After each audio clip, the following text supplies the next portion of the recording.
Hello बच्चों, welcome back to your channel the Chemicoflick. आज हम लोग आपके सामने एक नए टॉपिक के साथ आए हैं जो कि है स्क्रीनिंग इफेक्ट, जिसको शील्डिंग इफेक्ट भी बोलते हैं। और इसी के बाद हम लोग सीखेंगे स्लैटर्स रूल क्या होता है। ठीक है, तो सबसे पहले स्टार्ट करते हैं हमारा स्क्रीनिंग या शील्डिंग इफेक्ट क्या होता है। तो जैसा कि आपको मालूम है कि जो हमारा एक एटम होता है, ठीक, उसका जो न्यूक्लियस है, न्यूक्लियस के ऊपर हमारा पॉजिटिव चार्ज होता है। और ये जो लास्ट शेल है, लास्ट शेल में जो इलेक्ट्रॉन है, this electron experiences an a force of attraction from the nucleus. तो ये न्यूक्लियस इस इलेक्ट्रॉन को अंदर की ओर क्या करता है, अट्रैक्ट करता है, जिसको बोलते हैं न्यूक्लियर चार्ज। क्या बोलते हैं? Nuclear charge, simple. ठीक है, लेकिन ये काम तब होता है जब आपका न्यूक्लियस और इलेक्ट्रॉन उसके बीच में कुछ भी ना हो, मतलब डायरेक्ट न्यूक्लियस आपका लास्ट वाले इलेक्ट्रॉन को अट्रैक्ट कर रहा है अपनी तरफ। लेकिन ऐसा एक्चुअली कहाँ होता है? सब में। तो क्या होता है कि जिन एटम्स में, जैसे कि कौन से atoms, those atoms which are multi electron, जिसमें एक से ज़्यादा इलेक्ट्रॉन, दो से ज़्यादा इलेक्ट्रॉन होते हैं, तो मल्टी इलेक्ट्रॉन एटम्स में क्या होता है, इस लास्ट वाली शेल और न्यूक्लियस के बीच में भी कई शेल्स होती हैं जिसमें कई सारे इलेक्ट्रॉन्स पहले से ही रखे होते हैं, भरे हुए होते हैं, फिल्ड अप होते हैं। ठीक है, तो क्या होता है कि जो न्यूक्लियस है वो उस आउटर मोस्ट इलेक्ट्रॉन पे अपना फोर्स ऑफ अट्रैक्शन लगाने से पहले क्या करता है, इन इलेक्ट्रॉनों को भी फेस करता है, जिसकी वजह से क्या होगा, अब आउटर मोस्ट इलेक्ट्रॉन्स पे इसका फोर्स ऑफ अट्रैक्शन क्या हो जाएगा, थोड़ा सा रिड्यूस हो जाएगा। ठीक, इसलिए हम उस न्यूक्लियर चार्ज को एग्जैक्ट न्यूक्लियर चार्ज ना बोल के क्या बोलते हैं, इफेक्टिव न्यूक्लियर चार्ज। एक नया वर्ड है, that is effective nuclear charge. क्योंकि न्यूक्लियस तो अपना पूरा फोर्स लगा रहा है जैसा पहले था, लेकिन इन इलेक्ट्रॉन्स की वजह से, जो कि इनर इलेक्ट्रॉन्स हैं, इनर इलेक्ट्रॉन्स की वजह से इसका फोर्स ऑफ अट्रैक्शन, इसका न्यूक्लियर चार्ज जो अट्रैक्शन फोर्स है, वो पूरा का पूरा उस इलेक्ट्रॉन पे नहीं लग पा रहा है, जिसकी वजह से क्या बोल रहे हैं, कुछ इफेक्टिव पोर्शन ही वहां तक पहुंच पा रहा है, जिसको हम लोग क्या बोल रहे हैं, इफेक्टिव न्यूक्लियर चार्ज, और जो कि रिप्रेजेंट किया जाता है जेड इफेक्टिव, ऐसे लिखा जाता है। और सिंपल अगर हम न्यूक्लियर चार्ज की बात करते हैं तो that is represented by Z. ठीक है, तो अब हमको देखना है कि इस जेड में और इस जेड इफेक्टिव में क्या फर्क है और किस तरह से ये निकाला जाता है, अंदर वाले इलेक्ट्रॉन्स किस तरह से इसको इफेक्ट करते हैं, कैसे कैसे इसको चेंज करते हैं, तो हम लोग इसमें सीखेंगे इसको। तो स्क्रीनिंग इफेक्ट क्या हो गया कि जो हमारा न्यूक्लियस आखिरी वाले इलेक्ट्रॉन पे फोर्स ऑफ अट्रैक्शन लगा रहा था, तो उसमें क्या हो रहा है, द डिक्रीज हो रहा है। So the decrease in the force of attraction, the decrease in the force of attraction experienced by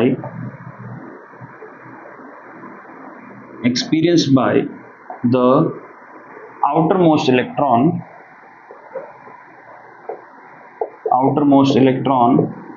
of an atom is known as shielding और स्क्रीनिंग इफेक्ट। ठीक है, तो जो फोर्स ऑफ अट्रैक्शन में जो डिक्रीज हो रहा है, इसे ही हम लोग क्या बोलेंगे, स्क्रीनिंग या शील्डिंग इफेक्ट। अब ये पता कैसे चलेगा कौन सा इलेक्ट्रॉन किस तरह से कैसे शील्ड कर रहा है और कैसे लास्ट वाले इलेक्ट्रॉन को बचा रहा है, तो इसके लिए हमारे पास है स्लेटर्स रूल। स्लेटर रूल समझने के लिए हमारे पास क्या है, अब आप देखिए यहाँ पे ध्यान से। जैसे अभी आपको ये पता चल गया कि हमारा जो न्यूक्लियर चार्ज है, nuclear charge that is Z, ये कब की बात हो रही है, जब बीच में कोई भी इलेक्ट्रॉन ना हो, न्यूक्लियस और आउटर मोस्ट शेल के बीच में कोई भी इलेक्ट्रॉन ना हो, तब का क्या होता है, जेड। लेकिन अभी हमारे पास क्या हो गया है, ये जेड इफेक्टिव हो गया है। इसका मतलब, क्योंकि हमारे पास मल्टी इलेक्ट्रॉन सिस्टम है, मल्टी इलेक्ट्रॉन में बीच वाले इलेक्ट्रॉन भी इसको क्या करेंगे, रेस्ट्रिक्ट करेंगे आगे लास्ट तक पहुंचने के लिए। तो जो हमारा जेड इफेक्टिव है, इसी की बात करेंगे। ठीक, तो ये हमेशा क्या होगा, इस नॉर्मल वाले न्यूक्लियर चार्ज से हमेशा क्या होगा, कम होगा। तो this effective nuclear charge is reduced by a factor sigma, क्या बोलते हैं इसको, सिग्मा, कितना वैल्यू इसका कम हो जाता है। इस सिग्मा को ही हम लोग क्या बोलते हैं, ये शील्डिंग या स्क्रीनिंग कांस्टेंट। क्या बोलते हैं इसको, स्क्रीनिंग कांस्टेंट। ठीक, ये सिग्मा हो गया हमारा। तो अब हमको इस सिग्मा को ही कैलकुलेट करना है using Slater's rule. Slater's rule actually क्या कैलकुलेट करता है कि कितना डिक्रीज हो रहा है इन इलेक्ट्रॉन्स की वजह से, कितना डिक्रीज हो रहा है, मतलब कितना शील्डिंग इफेक्ट ये अंदर वाले इलेक्ट्रॉन्स लगा रहा है। अब स्लेटर्स रूल क्या कहता है, स्लेटर रूल समझते हैं। तो बहुत कठिन नहीं है, थोड़ा सा बस ध्यान देना पड़ेगा। स्लेटर्स रूल्स के कुछ नियम है। तो सबसे पहले देखते हैं हम लोग, अगर हमारे पास कोई भी एटम है तो सबसे पहले हम लोग उसका इलेक्ट्रॉनिक कॉन्फ़िगरेशन कुछ इस हिसाब से लिखेंगे। जैसे इलेक्ट्रॉनिक कॉन्फ़िगरेशन जब भी हम लोग लिखते हैं तो this is 1s 2s 2p 3s 3p 3d 4s 4p 4d 4f dot dot dot. ठीक, तो इसको हम लोग ग्रुप करेंगे सबसे पहले according to Slater's rule. These subshells are grouped as 1s को सबसे अलग करना है, फिर 2s और 2p को एक साथ रखना है, 3s 3p को एक साथ रखना है, 3d को अलग रखना है, 4s 4p को, फिर 4d 4f को, इन सबको इस तरह से ग्रुप कर देना है।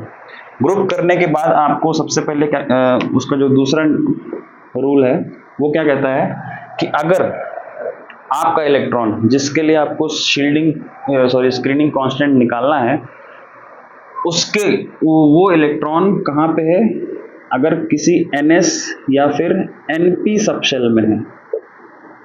ठीक, सबसे पहले अगर ns या np सबशेल में है, ध्यान से समझिएगा किस इलेक्ट्रॉन का आपको निकालना है वो आपको देखना है सबसे पहले कि ns वाले इलेक्ट्रॉन का है या np वाले इलेक्ट्रॉन का है। इनके रूल्स अलग हैं और d और f वालों के रूल्स अलग होते हैं। तो अगर ns और np में है तो ठीक है, तो जो हमारा ns या फिर np सबशेल में इलेक्ट्रॉन होगा वो, जैसे मान लीजिए ये इलेक्ट्रॉन है, तो ये शील्डिंग में कितना कंट्रीब्यूट करेगा, ये this electron contributes to the shielding by a factor of 0.35। ठीक, अगर ns np का हो गया। अब इससे एक पीछे वाली शेल, जैसे मान लीजिए हम लोगों ने लिख दिया n-1 शेल, इस वाले की बात कर रहे हैं, मतलब ns np में अगर कोई इलेक्ट्रॉन होगा तो वो कितना फैक्टर देगा शील्डिंग में, 0.35। और अगर उससे पहले वाली शेल में अगर कोई इलेक्ट्रॉन है तो वो कितना फैक्टर देगा, 0.85। This contributes 0.85 to the screening constant. ठीक, अगर n-2 शेल में है, मतलब जैसे मान लीजिए ये हमारी शेल कौन सी है, ये हमारी n शेल है। ठीक, तो इसके पहले वाली क्या हो जाएगी, n-1 शेल, इसके पहले वाली क्या हो जाएगी, n-2 शेल, उसके पहले वाली क्या हो जाएगी, n-3 शेल। ठीक है, तो ये कितना कंट्रीब्यूट करेगा, 1.0। अब n-2 शेल हो या उससे नीचे वाली हो तो सबका कंट्रीब्यूशन कितना रहेगा, 1.0। ठीक है, तो ये है उन इलेक्ट्रॉन्स के लिए which are present in ns और np सबशेल। ठीक, ये कंट्रीब्यूशन हो गया। अब अगर if your electron is present in nd और nf सबशेल, ये चीज सोचने वाली है। अगर आपको कोई इलेक्ट्रॉन है जिसके लिए आपको स्क्रीनिंग कांस्टेंट निकालना है तो वो nd या nf में प्रेजेंट है, तो यहाँ पे थोड़ा सा आसान हो जाता है। तो यहाँ पे सिर्फ आपको देखना है कि जो nd या फिर nf में इलेक्ट्रॉन होगा दैट विल कंट्रीब्यूट 0.35। ठीक है, 0.35 जो nd या nf में है, और उसके बाद वाले सारे शेल n-1 और लोअर सब के सब कितना कंट्रीब्यूशन देंगे, केवल 1। बस ये दो रूल्स आपको कम से कम इतने याद होने चाहिए, तो आप स्लेटर्स रूल अप्लाई कर सकते हो। कैसे, तो क्या एक बार फिर से रिवाइज कर देते हैं। अगर आपका इलेक्ट्रॉन ns या np सबशेल में है तो आपने NS वाले इलेक्ट्रॉन को कितना कंट्रीब्यूशन देना है 0.35, उससे पीछे वाली शेल में 0.85 और उससे पीछे जितनी भी शेल्स हैं जितने भी इलेक्ट्रॉन्स हैं उन सबका कंट्रीब्यूशन कितना होगा 1.0। ND या NF में है तो 0.35 और उससे कम वाले में कोई भी है तो वो हो जाएगा आपका 1.0। तो इसके बाद आपको अब ये देखना है कि अगर जैसे मान लीजिए सबसे पहले इतना जो ये 3 रूल्स हमने बताए हैं इसको एक एग्जांपल से समझ लेते हैं। सपोज हमारे पास कोई एलिमेंट है, जिंक का कैलकुलेट करना है मान लीजिए, तो जिंक कितने नंबर पे आता है 30 नंबर पे, एटॉमिक नंबर 30। तो हम लोग सबसे पहले रूल फॉलो करेंगे, we have to write the electronic configuration of the particular element, that is 1s2 2s2 2p6 3s2 3p6। हम एक और चीज हम लोग को इस सीक्वेंस में ही लिखना है, ना कि हमें अबव और ये सब रूल्स फॉलो करना है, ऐसा कुछ नहीं, तो उसमें गड़बड़ हो जाएगा फिर। तो हम लोग को क्या लिखना है, पहले फर्स्ट शेल, सेकंड शेल, फिर पूरी थर्ड शेल। थर्ड शेल में 3D भी आता है, उसमें कितने इलेक्ट्रॉन हो जाएंगे 10, और फिर लास्ट में जो हमारी फोर्थ शेल है ये। तो इस तरह से सबसे पहले हम लोगों ने इलेक्ट्रॉनिक कॉन्फ़िगरेशन लिख लिया और उसके बाद ग्रुपिंग करेंगे according to the first rule. Grouping में 1s अलग हो जाएगा, 2s 2p अलग हो जाएगा, 3s 3p अलग हो जाएगा, 3d अलग हो जाएगा and the last will be 4s। Grouping करने के बाद अब आपको हम अलग अलग इलेक्ट्रॉन्स की शील्डिंग इसी में एक ही में दिखा देते हैं ताकि आपको समझ में आ जाए सारे रूल्स कैसे। Now if we have to calculate the screening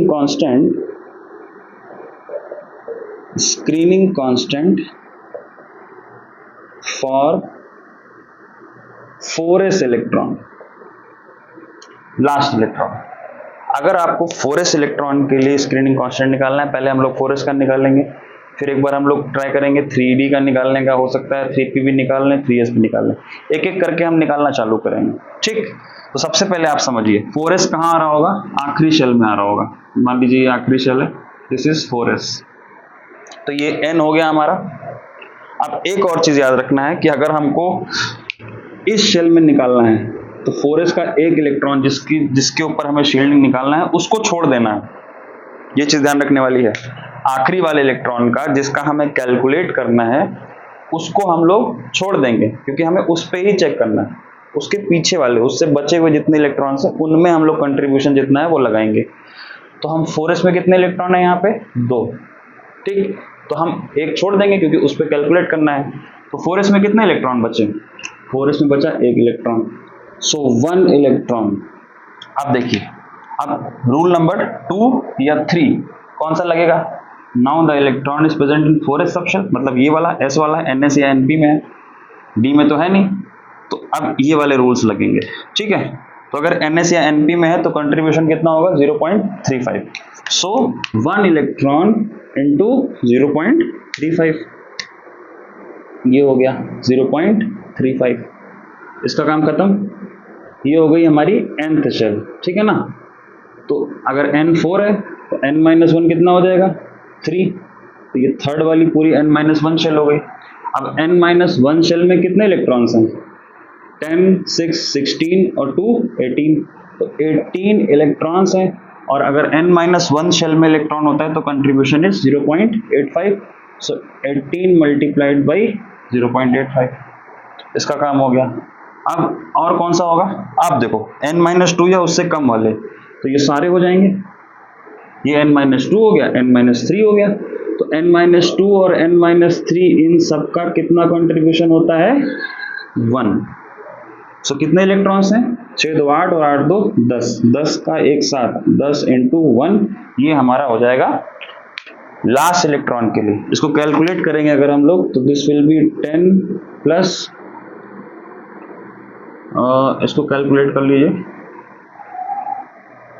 0.35, ठीक है, इसको कैलकुलेट करेंगे पूरा तो ये आ जाएगा हमारा लगभग कुछ, तो ये आपका आ जाएगा 15.30, ठीक।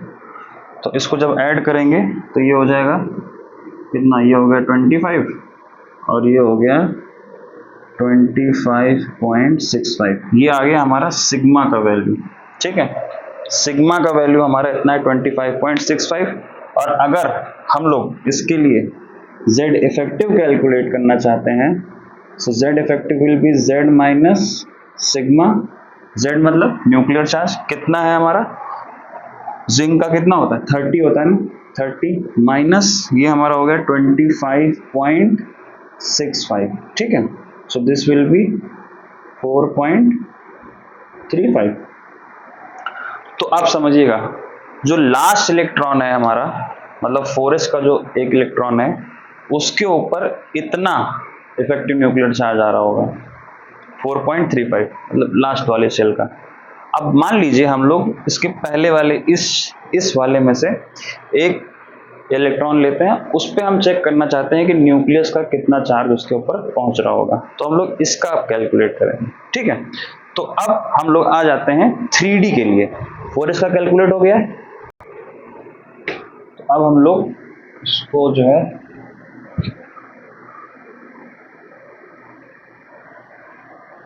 ये हटा देते हैं।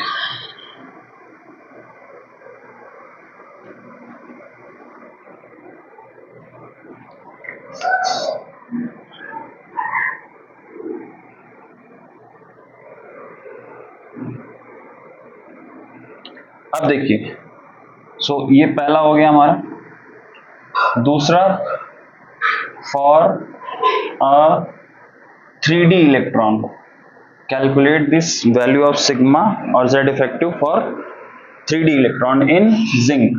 तो फिर से हम लोग क्या लिखेंगे, जिंक का एटॉमिक नंबर 30 और इसका electronic configuration 1s2 2s2 2p6 3s2 3p6 3d10 और 4s2। ठीक, इतना हो गया। इसके बाद हम लोग ग्रुपिंग करेंगे।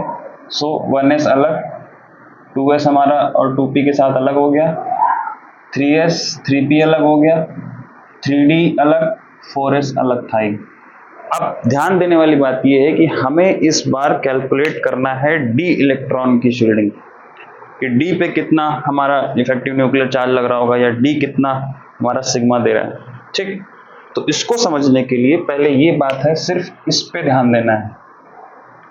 जिस इलेक्ट्रॉन का आपको कैलकुलेट करना होता है उसके राइट में जितना कुछ है वो सब हटा देना है, क्योंकि हम उस पर थोड़ी देख रहे हैं। हमारे पास ये रहा न्यूक्लियस, ये रही एक शेल पीछे वाली और एक इससे लास्ट वाली। तो अगर हम लास्ट वाली कैलकुलेट कर रहे थे तो न्यूक्लियस से और लास्ट वाले के बीच में जितने इलेक्ट्रॉन है वो सब कंट्रीब्यूट करेंगे। लेकिन अगर हम उसके पहले वाले शेल पे जा रहे हैं तो सिर्फ न्यूक्लियस और उसके पहले वाले शेल पर ही रहेंगे, उसके बाद वाले शेल से न्यूक्लियस का कोई मतलब है ही नहीं।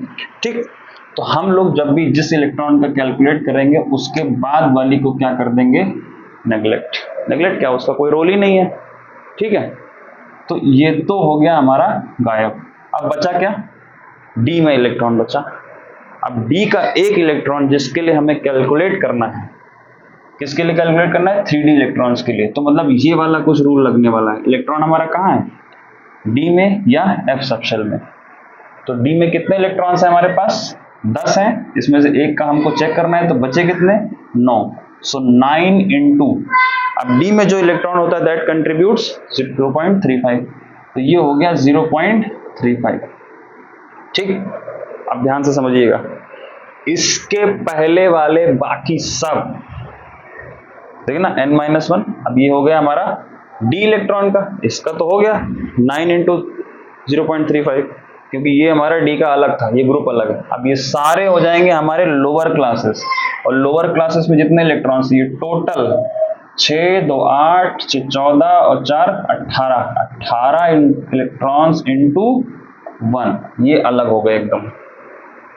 ठीक, तो हमारा सिग्मा हो गया, कितना हो गया, सिग्मा इक्वल टू, यहां सामने लिख देते हैं, तो ये हो गया 18 प्लस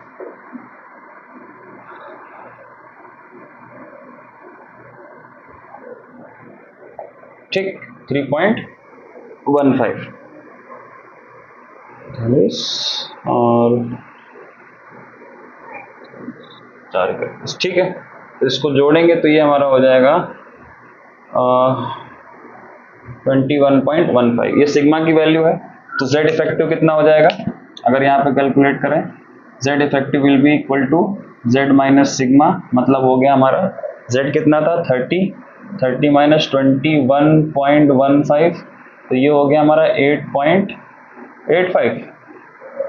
अब देखिए ध्यान देने वाली बात ये है, और आपको पता भी है वो चीज, कि जो हमारा न्यूक्लियस आखिरी वाली शेल के इलेक्ट्रॉन पे फोर्स ऑफ अट्रैक्शन लगा रहा है वो क्या है, कम है, ठीक, 4.35 आ रहा था, और उसके पहले वाले में जो एक इलेक्ट्रॉन है उस पे ज्यादा लगा रहा हो क्योंकि वो पास में है, तो देखो ज्यादा लगा रहा है 8.85, लगभग डबल है, ठीक। अब हम लोग आते हैं उसके और एक पीछे वाले इलेक्ट्रॉन पे अगर कैलकुलेट करना है। So the third question is for a, इसके पहले मान लीजिए 3p का कैलकुलेट करना है, फॉर अ 3p इलेक्ट्रॉन, किसमें, जिंक में अगर आप 3p इलेक्ट्रॉन का निकालना चाहते हैं तो सिंपल, फिर से आपको क्या लिखना पड़ेगा, electronic configuration. So first you have to write the electronic configuration again. So this is 1s2 2s2 2p6 3s2 3p6 3d10 4s2। now group according to the rule, 1s 2s 2p अलग, 3s 3p अलग, 3d अलग, 4s अलग।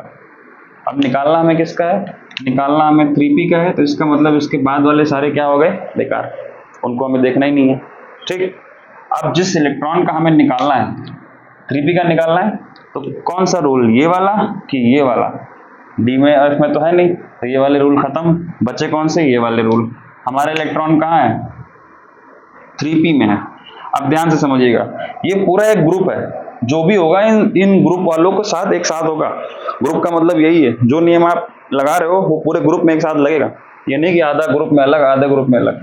तो जो electron आप p वाले पे लगा रहे हो वही इलेक्ट्रॉन 3s पे भी लग जाएगा, क्योंकि वो एक ही ग्रुप में रहेगा, ठीक। तो ns या np वाले पे कितना कंट्रीब्यूशन है, 0.35। तो अब एक इलेक्ट्रॉन तो इसका हटा दोगे आप, क्योंकि उस पे आपको चेक करना है। तो यहाँ कितने बचे इलेक्ट्रॉन, 5, तो 5 और 2 7, 7 इलेक्ट्रॉन्स पे हमारा कंट्रीब्यूशन कितना होगा, 0.35, ये वाला। क्यों, क्योंकि ये हमारा एक इलेक्ट्रॉन गायब हो गया, क्योंकि उस पे हमें चेक करना है। अब 5 और 2 7, एक ग्रुप के 7 इंटू 0.35, तो अब ये हमारी क्या हो गई, ये मान लीजिए n शेल है, तो ये हमारी हो गई n-1 शेल। n-1 वाले पे कितना लगता है, 0.85, तो कितने हैं, 6 2 8, 8 इंटू 0.85, ये अलग हो गया। और n-2 या लोअर वालों के लिए क्या कंट्रीब्यूशन होता है, 1, तो 2 इंटू 1, तो ये हमारा हो गया। अब इसको कैलकुलेट करते हैं अगर हम लोग, तो दिस विल बी 2 प्लस 40 64 4 68 68, ठीक है, प्लस 40, ठीक, 2.45। अब देखिए इसको ऐड कर लेते हैं, तो ये पूरा हो जाएगा हमारा, तो ये हो गया 6 2 8 2 10 10 और 11.25, कितना आ रहा है, 11.25।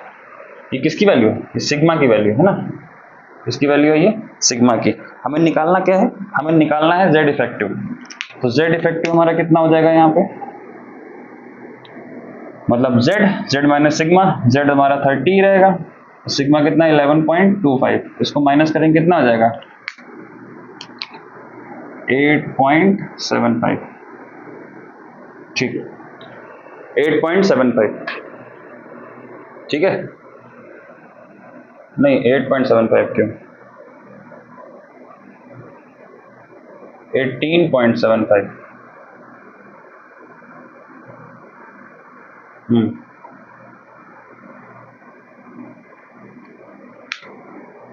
11 9 20, ठीक है 18।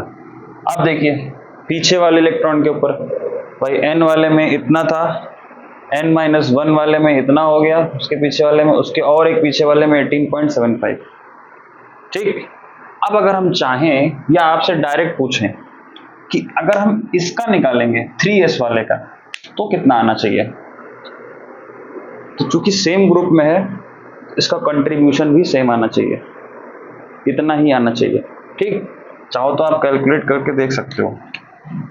फोर्थ हमारा हो जाएगा फॉर मान लीजिए 3s इलेक्ट्रॉन के लिए निकालना है, 3s इलेक्ट्रॉन, तो फिर से इलेक्ट्रॉनिक कॉन्फ़िगरेशन लिखेंगे, तो ये हो जाएगा हमारा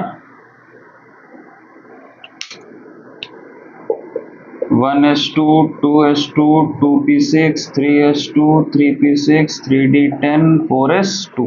ठीक, ग्रुपिंग करेंगे तो 1s अलग, 2s 2p अलग, 3s 3p अलग, 3d अलग, 4s अलग। ठीक है, कैलकुलेट हमें करना है किसका, 3s का। ठीक है, तो बाकी सारे इधर वाले कैलकुलेट नेग्लेक्ट हो गए। आप देखिए ध्यान से समझिएगा। अब चूंकि हमने कहा था ना जो काम इस पे करेंगे वही इस पे भी होगा, तो ग्रुप है ना, तो ग्रुप में एक साथ काम होगा। तो अब क्या बचेगा इसमें, ये हमारे पास इस इलेक्ट्रॉन का निकालना है, तो एक इलेक्ट्रॉन इसका कम कर देंगे s का, खत्म, क्योंकि उस पर चेक करना है, बाकी सब उसके पीछे वाले हैं। तो एक इलेक्ट्रॉन इसका कम हो गया तो बचा कितना, एक, और एक और 6 कितने हो गए, 7, 7 इंटू, अब चूंकि ns और np में है तो कितना कंट्रीब्यूशन होगा, 0.35 प्लस ये हो गई n-1 shell, n-1 6 2 8, 8 into n-1 shell का कितना होता है 0.85, और प्लस n-2 वाले का कितना होता है 1, तो 2 इंटू 1, ये देखिए एकदम सेम आ गया, एकदम सेम। तो ये वही आ जाएगा 11.25, और जब इसका z इफेक्टिव निकालेंगे आप तो दिस विल बी 18.75। ठीक, तो इस एक छोटे से एग्जांपल ने आपको लास्ट वाले इलेक्ट्रॉन का भी, उसके बाद ये अल्टीमेट शेल हो गई, इसके बाद पेन अल्टीमेट शेल भी हो गई, इस इलेक्ट्रॉन का भी निकाल लिया आपने, 3p का भी निकाल लिया, 3s का भी निकाल लिया। अब आप किसी का भी कैलकुलेट कर सकते हो। This single example is sufficient for you to understand the simple Slater's rule. ठीक है, एक और एग्जांपल छोटे छोटे वाले ले लेते हैं जिसमें d इलेक्ट्रॉन्स ना हो, कोशिश करें, तो उनका भी हम कैलकुलेट करके आपको अभी दिखा देते हैं।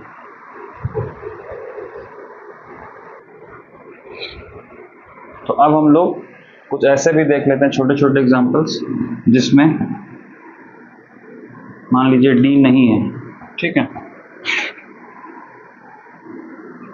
तो आसान हो जाएगा, वो भी कोई बहुत बड़ी चीज़ नहीं है जब इतना बड़ा बड़ा ये वाला हो गया। तो अब देखिए, जैसे मान लीजिए हमारे पास एक छोटा सा एलिमेंट है, लिथियम है मान लीजिए। ठीक है, 3 नंबर पे आता है। So this electronic configuration 1s2 2s1। ठीक है, ग्रुपिंग करेंगे तो ये 1s अलग 2s अलग। लास्ट इलेक्ट्रॉन के लिए मान लीजिए हमें निकालना होगा सबका, तो लास्ट इलेक्ट्रॉन हमारे पास ये रहा, तो इसको तो हम नेगलेक्ट कर देंगे। इसके पहले वाला क्या है, ये हो गई हमारी n शेल, और ये हो गई हमारी n-1 शेल। अब चूंकि इलेक्ट्रॉन किस में है हमारा, n-1 शेल। अब देखिए n शेल में एक ही इलेक्ट्रॉन था जिसपे हम कंट्रीब्यूशन नहीं देख सकते क्योंकि एक ही इलेक्ट्रॉन है। इसवी पे देखना है ना, तो इस पे इफेक्ट कौन डाल रहा होगा, अंदर के 2 इलेक्ट्रॉन। ठीक है ना, तो इस पे इफेक्ट डाल रहा है ना, तो इसको तो हम नेगलेक्ट करेंगे क्योंकि हम लोग लास्ट का एक इलेक्ट्रॉन हटा ही देते हैं जिस पे कैलकुलेट करना होता है। तो ये n शेल हो गई, ये n-1 शेल हो गई, तो 1 का तो 0 हो गया क्योंकि इस पे कोई कंट्रीब्यूशन होगा नहीं। अब n-1 मतलब 2 इलेक्ट्रॉन है, और n-1 पे कंट्रीब्यूशन कितना होता है 0.85, बस सिंपल। तो कितना हो गया, ठीक 1.70, ये हमारा हो गया क्या, सिग्मा की वैल्यू। उसके बाद जेड आप निकाल लोगे, जेड इफेक्टिव, जेड इफेक्टिव कैसे निकलेगा, जेड माइनस सिग्मा, जेड कितना है 3 माइनस 1.75, तो ये हो जाएगा 1.3। ठीक है, अब देखिए इसके बाद मान लीजिए हमें किसका निकालना है, पोटेशियम का निकालना है, थोड़ा सा बड़ा ले लेते हैं, 19 नंबर पे आता है। So electronic configuration 1s2 2s2 2p6 3s2 3p6 4s1। ठीक है, ग्रुपिंग कर लेते हैं, 1s अलग 2s 2p अलग 3s 3p अलग 4s अलग। लास्ट वाले शेल का निकालना है, लास्ट वाले इलेक्ट्रॉन का, तो इसको तो हम नेगलेक्ट कर देंगे।